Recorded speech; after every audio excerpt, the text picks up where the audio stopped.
Hello, everyone. I'm Rebecca, your narrator for today's story. Like many of you, I've navigated through my fair share of challenges, especially with my mother-in-law, Emma. She's the kind of person who loves to take control and often crosses boundaries that my husband, Anthony, and I set, despite us warning her multiple times. Unfortunately, Anthony and I weren't the best at enforcing these boundaries, allowing Emma to have a significant influence over our lives for quite some time. It's not that she was outright rude or disliked me, but she definitely found ways to express that she was less than thrilled by me. She didn't shy away from criticizing my personal style, and strangely enough, she didn't spare her son from such comments either. The list of things she's done without our approval is long, but one striking example is our wedding. Emma took it upon herself to change everything from our decorations and flowers to our cake. We managed to stop her from changing the venue, but for everything else, we either had to go along with her choices or lose money. Even when confronted, her response was always that she believed she knew best and had better taste than us. Despite her expensive taste, her respect for our choices was minimal, which was both insulting and frustrating. Anthony, for his part, found it hard to stand up to his mother. Cutting off contact wasn't something he considered, so I tried my best to ignore her interference. Things were stable for a while until Emma found a new way to impose her opinions on us. After years of saving, Anthony and I bought our dream house. It was perfect for us, and I took great care in decorating it to reflect our personalities and tastes. However, Emma's reaction upon seeing it was less than pleasant. She criticized our choice and the way we decorated it, claiming it looked cheap and tasteless. She insisted that we should have consulted her, but we made it clear that it was our decision, and we were happy with our home as it was. Despite her protests and offers to fix our home to her liking, we stood firm in our decision. Our home was a reflection of us, not her, and we intended to keep it that way. In sharing this story, my hope is not only to vent, but to connect with those who might be going through similar struggles. It's a reminder that while we can't always control the actions of others, we can choose how we respond and hold on to what's important to us. I wasn't a fan of how Emma, always so forceful, insisted we make changes to our home based on her advice. This time, though, Anthony and I were determined to keep her from meddling. Despite her numerous attempts to sway us through texts, calls, and unexpected visits, we stood our ground. But Emma wasn't one to give up easily. She found a more cunning approach. To celebrate finally purchasing our home after years of saving, Anthony and I decided to treat ourselves to a short vacation out of state. It had been a long time since we'd been able to get away, and with some money left over, it seemed like the perfect opportunity. Our house was meant to be empty during our trip, but a neighbor, a kind gentleman in his 70s, offered to watch over it. He promised to alert us if anything seemed out of the ordinary, not that we were expecting any trouble. Our surprise was palpable when he called to inform us that he saw 4 women entering our house. Alarmed, we pressed for details, and the description of one woman unmistakably matched Emma. In a mix of confusion and irritation, Anthony and I needed to understand what was happening. I called Emma directly to confront her. "Emma, what are you doing at our house? Our neighbor saw you and some people entering." She nonchalantly replied, "Oh, I'll be staying here for 2 weeks with my friends. Just 4 of them, but don't worry, no wild parties or anything. We thought it'd be nice to spend some quality time together. Plus, your house could use some looking after. Think of it as us house-sitting for you. But we're not even home. Why would you bring your friends over without us being there?" I asked, bewildered. "Don't fret, I'll entertain them.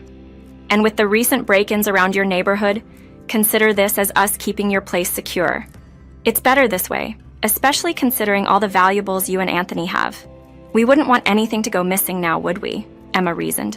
While Emma's justification seemed to have a point, her method of going about it was entirely unasked for and invasive.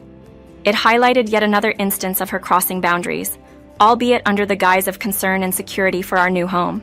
Emma's tone during our conversation left me feeling uneasy and highly suspicious.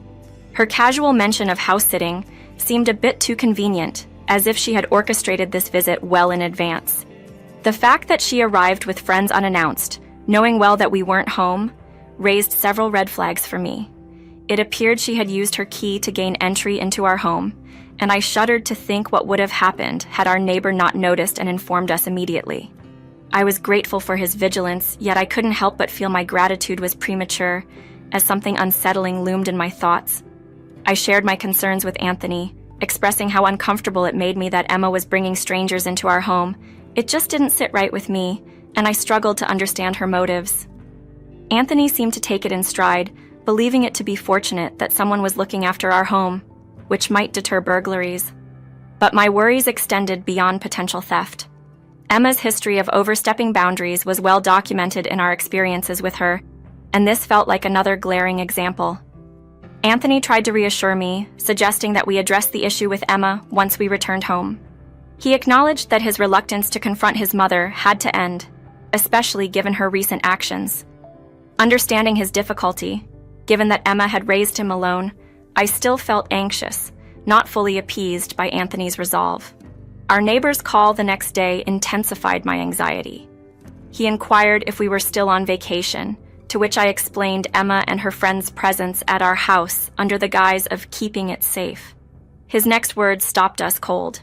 He reported hearing a lot of noise from our home, not typical sounds of occupancy, but more akin to renovation work. This unexpected news left Anthony and I speechless, pondering the extent of Emma's actions in our absence.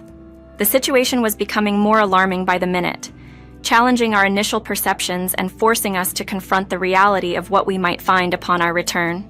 The revelation from our neighbor made everything click into place.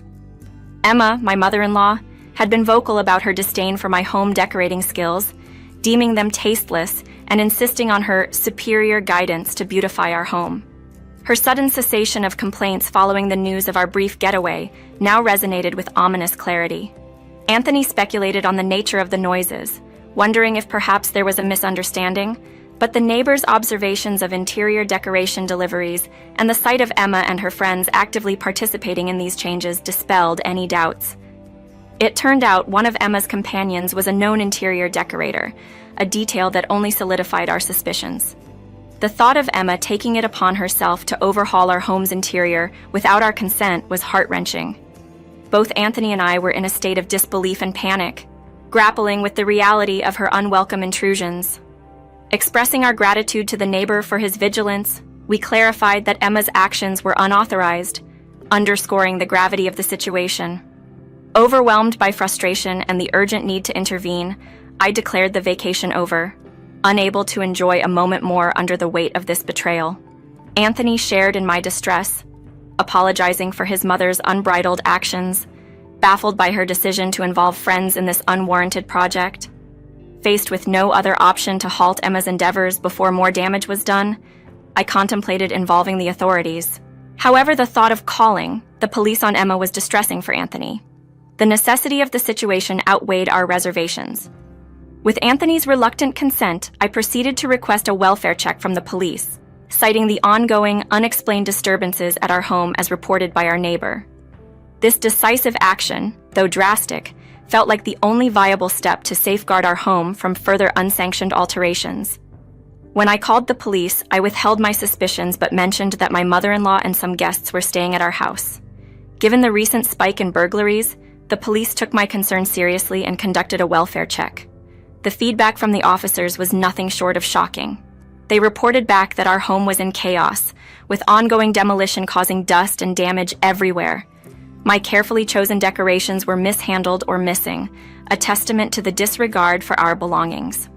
Upon returning home, the reality was as bad as the police had described, if not worse. The images they shared revealed the extent of the havoc wrought during our absence. Overwhelmed by the scene, I was inconsolable, experiencing an intense emotional breakdown. Anthony, though deeply angered, maintained enough composure to engage directly with the police. He made it clear that his mother had overstepped massively, undertaking renovations without our permission and causing significant damage.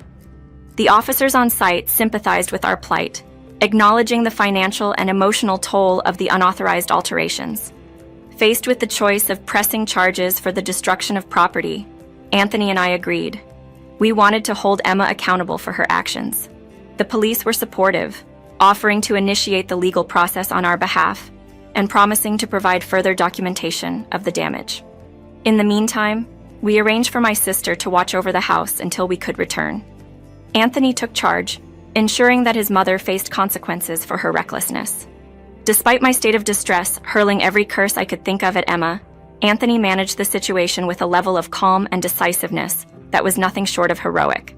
He promptly arranged for our return flights, determined to address the aftermath of Emma's intrusion as swiftly as possible. Our immediate focus was on rectifying the situation and beginning the process of rebuilding what had been carelessly torn apart. Anthony and I wasted no time upon our return to our hometown. We headed straight to the police station to take formal action against Emma's unauthorized renovation of our home. We provided the officers with photographs of our home's original state alongside the devastation Emma had inflicted.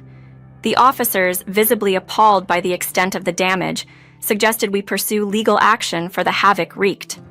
My frustration and anger reached a boiling point. I was determined to ensure Emma learned a harsh lesson for her actions. Our decision to confront her at the police station, where she was being held, was driven by a need to face her directly and make her understand the gravity of her actions.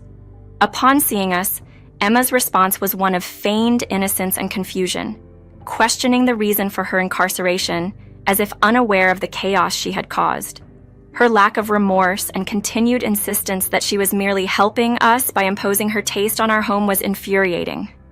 Anthony, equally incensed, confronted her delusion head-on, challenging her audacity and disregard for our wishes and property.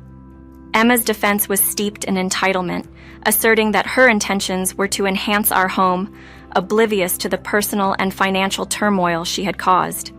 She dared to critique my tastes and proposed to fix everything if released, not grasping the severity of her actions. However, our resolve was unyielding. We informed her that she would not be allowed near our home again, and that we were pressing charges for property destruction. The reality of facing legal consequences finally seemed to dawn on Emma as she saw the determination in our stance. Panic set in, and she turned to Anthony, tearfully attempting to portray me as the villain for insisting on accountability, pleading for his intervention. Her plea, however, fell on deaf ears. We were united in our decision to see through the legal process, ensuring Emma faced the repercussions of her unwarranted intrusion and alteration of our home. The sight of Emma grasping the reality of her situation marked a pivotal moment in our stand against her overbearing and invasive behavior. Anthony supported my stance unequivocally in the face of Emma's astonishment. "Mom, Rebecca's right. By transforming our home according to your preferences, you've disregarded our boundaries time after time. This was one step too far," he firmly stated, highlighting the breach of trust and respect that had occurred. Despite Emma's protests and attempts to sway Anthony with emotional appeals, he remained steadfast. He pointed out the necessity of compensation for the extensive damages she caused, emphasizing the serious financial implications. Emma, faced with the reality of her actions and their consequences, broke down. She hadn't anticipated the lawsuit or the significant dent in her savings it would entail. Her tears and pleas for mercy were a stark departure from her previous entitlement. However, her claim of financial hardship did little to sway our decision. "You should have considered the consequences before undertaking such drastic actions," we countered. Her appeals for leniency, cloaked in claims of good intentions, were dismissed. Anthony and I saw through the facade, recognizing it as another manipulation tactic. Our resolve was firm. Despite Emma's tearful apologies and last-minute remorse, the damage to our home and trust was irreparable. Leaving her at the police station, we headed home, ready to rebuild from the turmoil she had caused. Emma's release on bail and subsequent uninvited appearance at our home only reinforced our decision. Anthony once again firmly delineated our boundaries, insisting on no further contact. Emma's desperate attempts to regain favor did nothing but affirm the necessity of our actions. In setting these boundaries and holding her accountable, we sought to protect our home, our peace, and our future from further disruption. Despite the turmoil, Anthony and I decided to remain in our home, which, although damaged, was still habitable. We awaited restitution through legal proceedings. Ultimately, the court ruled in our favor, mandating Emma to compensate us significantly. She narrowly escaped incarceration, but was also ordered to cover our legal expenses. The judge expressed his disdain for her actions quite vocally, reducing Emma to tears once again. However, our sympathy for her had long since evaporated. She was merely facing the consequences of her actions. Emma's social circle, including the friends she had involved in her scheme, swiftly distanced themselves, unwilling to be associated with her follies. Following the court's decision, Emma approached us, tearfully appealing for forgiveness and lamenting her financial hardships. exacerbated by the cessation of the extra financial support Anthony had been providing. Anthony had been generously giving his mother an allowance for years, but decided to halt it in light of her destructive behavior and subsequent legal troubles. Emma's plea for assistance, highlighting her dire financial straits, failed to move us.